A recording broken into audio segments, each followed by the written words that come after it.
भाजपचे कल्याण पूर्वेचे आमदार गणपत गायकवाड आणि शिवसेना शिंदे गटाचे शहर प्रमुख महेश गायकवाड यांच्यात मध्यरात्री उल्हासनगरमधील पोलीस ठाण्यामध्ये झालेल्या राड्यामुळे खळबळ उडाली आहे।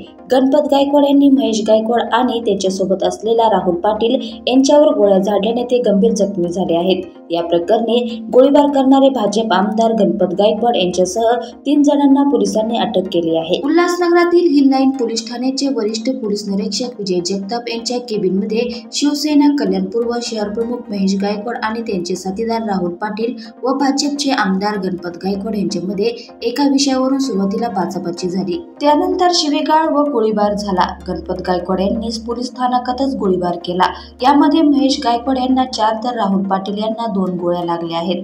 पोलीस स्थानकातच त्यावेळी नेमकं काय घडलं याची माहिती संबंधित पोलीस अधिकाऱ्यांनी दिली आहे।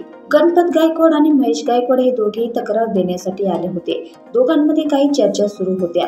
त्याच दरम्यान अचानक आमदार गणपत गायकवाड आणि त्यांच्या सहकार्याने गोळीबार केला। आपल्याकडे सीसीटीव्हीचे भक्कम पुरावे आहेत।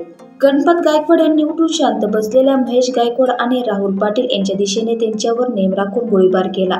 त्या गोळ्या त्यांच्या छातीमध्ये आणि इतर ठिकाणी लागल्याची माहिती पोलिसांनी दिली आहे। आतापर्यंत 6 गोळ्या जखमींच्या शरीरातून काढण्यात आल्या आहेत। उल्हासनगरातील हिल लाईन पोलीस ठाण्याचे वरिष्ठ पोलीस निरीक्षक विजय जगताप यांच्या केबिनमध्येच गोळी झाल्याची ही घटना घडली आहे। पोलीस स्टेशनच्या दरवाजामध्ये माझ्या मुलाला धक्काबुक्की करण्यात आली। या लोकांनी माझ्या जागेवर जबरदस्तीने कब्जा केला होता। या सर्व गोष्टींचा मनस्ताप झाला म्हणून मी गोळीबार केल्याचं गणपत गायकवाड यांनी कबूल केलं।